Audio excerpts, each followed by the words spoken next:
we were driving down to go camping. It had been a massive year, and we were taking a week to sort of set up in a tent south of Jervis Bay, however you say it.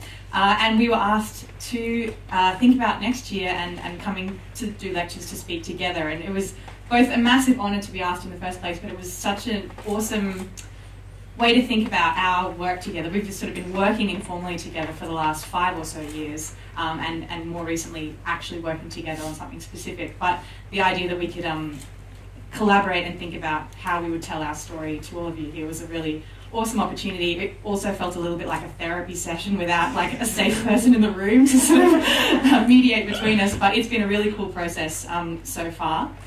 And I guess what we sort of thought about was, you know, we've seen in 9 New Year's days together, and over that time we've embarked on a lot of different projects and creative ideas, and we sort of in thinking about and reflecting on our story, decided that we'd, I guess, experienced a formula for what we would call a creative partnership, which doesn't necessarily have to be a kind of romantic relationship necessarily, but hopefully something that all of you in the room will be able to find somebody in your life who kind of epitomises those ideas for you.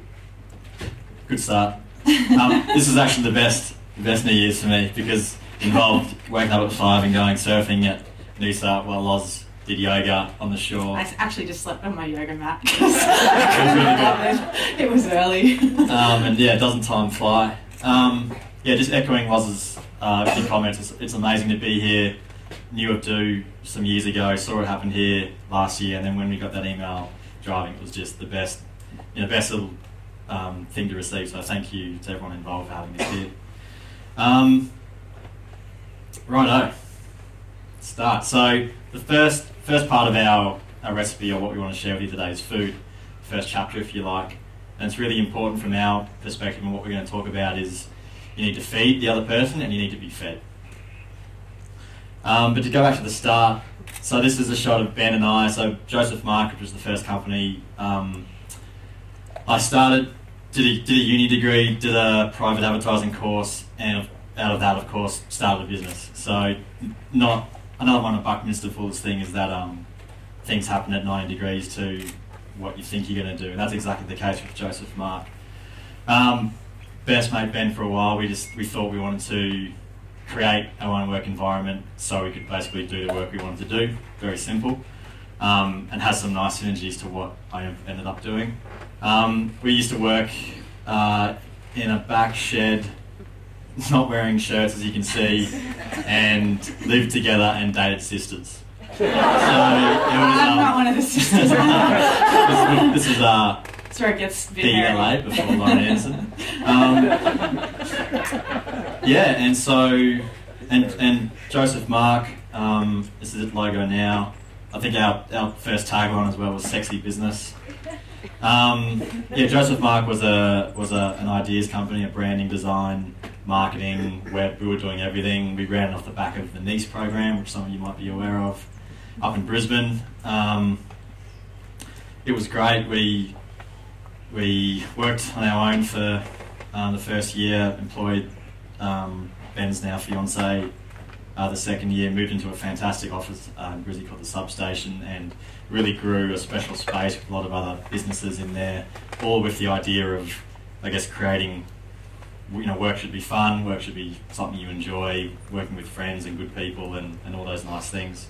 It was one hell of a journey, and one of our clients at the time was a company called Performance Frontiers, and we were doing some work with them, and one day we went to their office and she opened the door.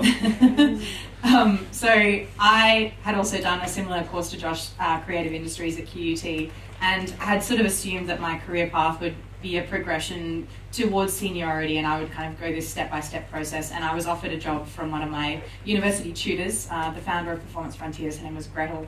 And I'd been working there for about 9 months and sort of feeling like I was making some traction. I was exposed to some really interesting work and thinking, but feeling also that it was going to be a really slow journey to where I wanted to get to. And we started working on a project called Engage. It was a an event we were putting on for the development industry, for the real estate industry, to think differently about how they were creating the developments, thinking more about community and creativity being infused in those developments. And we contracted this company, Joseph Mark, to do the branding and design. And so I opened the door, and there's Ben and Josh, and my first impression was, he's short. Right, that's my earliest memory was Lauren was short. I don't know why. And that's come back to haunt him. Maybe I was wearing big boots those days. I don't know. But these two boys, I had this energy about them. They were, a year or two older than, or 3 years, 2 years, 3 years older than me, and they were running their own business. And I was, first of all, kind of blown away by that concept. And then we sat around the coffee table of this office, and they said, we've got this concept for your event. It's going to be great. What we're thinking, and Josh is talking, and he's like, A3 core flute development application invitations. And I was just like, whoa, that is the coolest idea I've ever had. It was kind of like all eyes on Josh from that point on. It was also the most stupidest idea. It was a really stupid idea. Because they then had to spray adhesive these core flute invitations, 120 of them, in the backyard of the shed, where you just saw shirts off and all. But I guess what that represented for me was this kind of unbounded creativity that I didn't really feel like I was connected with, and that Josh and Ben, and particularly Josh, seemed to have in spades. And it showed me also that you could get to where you want to go as fast as you wanted to get there. You didn't have to wait for that progression to happen. You could start tomorrow and create your own business and off to the races. And out of that project, I guess Josh and I started writing emails to each other, 90% not work-related content. Not necessarily not safe for work, but it was all happening at that time. And it all really started, Josh emailed me one day after this project had ended, and the email just had one line, and it said, "When was the last time you wrote creatively?" he asked, and waited for a reply. And so I sent something back. Yeah, and that began basically the start of our friendship, and it was mostly on email. Like we were sharing things with each other. I'd reached a stage at JM where I was starting to question if I wanted to keep doing it. So I did uni, started this small business, and didn't know if I could be happier doing something else, whether that was going to be an employee or what. So I was like at this kind of junction. Met Lauren, who is an incredible person and woman, and just started affecting me right away. We had that chemistry, and yeah, I don't know how many emails, but hundreds. I think on the night, I ended up realising that whatever this was felt good, and which meant my other relationship wasn't the right one, wasn't going to continue, and so left that. And I think I printed out this record of these emails, and it was seriously like a manuscript for a film. Dripping with subtext. Yes, we'd been very, I don't know what the word is, but safe and clever and creative. Anyway, and then Loz, out of the blue, I didn't know that Loz had decided to quit her job, and she sent me this story, and she called it The Yellow Balloon. Not sure why. Was there a reason? Because the little girl had a yellow balloon. Right, yeah. And it was amazing. Again, the most subtextual thing you've ever read. Into everything was between the lines. And I was just, again... It was about a little girl and a monkey. Yes,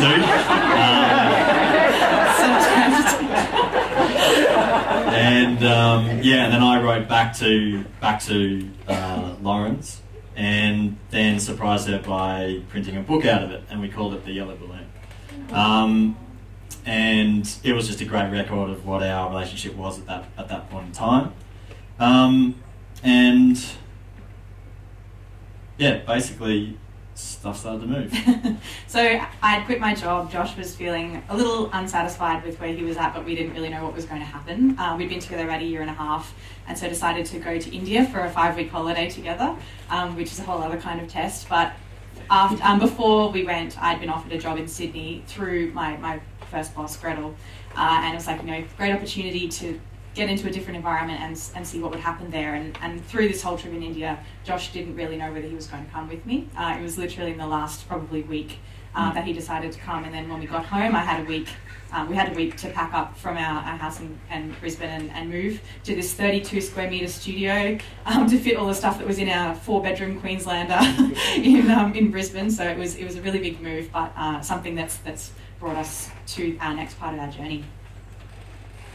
And yeah, here's some things we thought summed up food. It was vulnerability, like in any relationship, especially a partner relationship, vulnerability is key. And I know we both were sharing so much and exposing everything about ourselves. It was just essential to the beginnings of our relationship. Letting go was essential to take that leap, to take that step. If it feels good, keep doing it. And that was the trust your gut thing of the food chapter. And the second part is fire.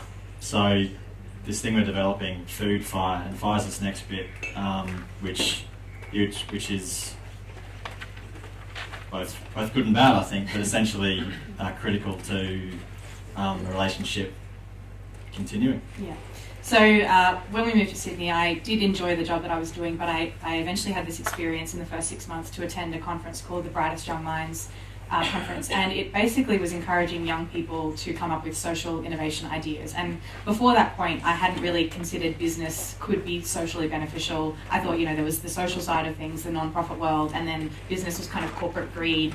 And the kind of idea that they could coexist actually really blew my mind and started me on the next phase of my journey, which was to actually end up getting involved in running the organisation that put on the conference voluntarily. This is me running a national Skype call from our little studio apartment, trying to keep this thing moving. Ultimately, that experience wasn't entirely positive. There are a few reasons why, but through this, I was introduced to a woman named Rachel Botsman, who just moved to Sydney and was in the final stages of writing her book, What's Mine Is Yours, The Rise of Collaborative Consumption. And when she described this concept of collaborative consumption to me, this idea that we could make more out of the things we have, we could tap into the idling capacity of our assets and share things with other people. Companies like Airbnb were tiny at the time, but Go Get Car Share, all these different ways that we could actually share and collaborate with each other. I realised that this was a fundamental shift in the economy and perhaps a really good representation of this idea of the sharing of social innovation. So she asked me to work with her for about a 6-month contract to launch the book and kind of share and grow this idea of collaborative consumption. And this is us on her book tour at the end of 2010, where we were launching this idea and spreading the word, and got a quick visit to number 10 Downing Street on that particular trip, which was quite mind-blowing as well. Meantime, so that job I mentioned, and I wasn't sure if I wanted to be an employee, if I'd be happy being an employee, I joined the zoo. So I was pretty environmental back then. I wanted to get some experience in an environment industry organisation. So in Sydney for 3 months, started applying for jobs with WWF and the government at one stage, and some other things. Ended up working for Taronga Conservation Society Australia as design manager. So I headed up their internal design team, which was based at the zoo. So talk about life experience, catching the ferry over or riding my bike to work at a zoo each day, go to meetings and walking past some pretty amazing creatures, many of whom are endangered and going through all sorts of strife in the wild. I didn't have an opinion on zoos before I went there, and I'm still pretty neutral, but I learned a heck of a lot when I was there, and the people who work with those animals. So I got so I'm holding down a job. I've gone from being a small business owner and wearing all those hats to having a job. So I'm an employee, it's a government agency. You really wasn't very happy. No, and so I started to realise that I was having the lesson and having the experience that I wanted, which was, would I be happier, I guess, being an employee. And sure, there's a million jobs I could have done, but for this started to give me the inkling that I did need the creative stuff in my life. I did need more diversity and more risk. So so while at the zoo, I started a few things. First one was a bicycle film festival. I didn't start it. It's a touring international film festival. Some friends were producing it at the time in 2009. I jumped on board and ended up directing it for 4 years. And it's essentially, it's a week-long festival celebrating bike culture.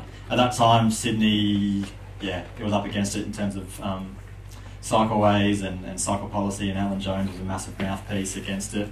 So it was just a celebration of culture. Movies, art festivals, writing events, pub crawls on bikes, all the things that you shouldn't do but you can, under the radar, and it was fantastic. And then that led me to leaving the zoo and starting under new management, which was a retail shop. And the next two things, under new management and homework, was an opportunity through the City of Sydney. They made available office space and retail space for creative and startup enterprise. Arnhem was basically a pop-up monthly shop, would change its use every month. And this is one of the craziest things we did. We created Oxford Street National Park.